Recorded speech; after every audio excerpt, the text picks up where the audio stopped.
নমস্কার, আপনারা দেখছেন রূপম টিভি। দিল্লি জিততেই আরো অক্সিজেন পেয়ে গেল শুভেন্দু অধিকারী। শুভেন্দু অধিকারী এবার প্রচণ্ড চনমনে অবস্থায় চলে এসেছে দিল্লির রেজাল্টের পর। ২৬ বছর পর দিল্লিতে ক্ষমতায় আসলো বিজেপি। ক্ষমতায় আসার সঙ্গে সঙ্গেই বাংলার বিজেপি উৎফুল্ল চনমনে অবস্থায়। দিল্লিতে ক্ষমতায় আসার সঙ্গে সঙ্গেই বাংলায় শুভেন্দু অধিকারী কিন্তু বেশ চনমনে। বার্ধক্য ভাতা, বিধবা ভাতা বাড়ানোর প্রতিশ্রুতি দিলেন। সঙ্গে সঙ্গে আবাস যোজনায় বাংলার তরফ থেকে যে টাকা দেওয়া হয় তাও বাড়ানোর কথা বললেন শুভেন্দু অধিকারী। শুভেন্দু অধিকারী আরও বললেন, হিন্দু একজোট হওয়ার কথাও বললেন।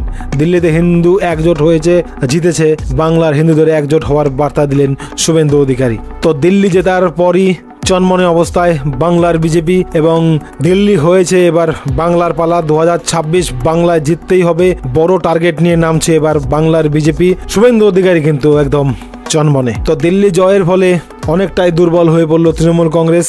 বিজেপি কিন্তু ভালো উৎফুল্ল।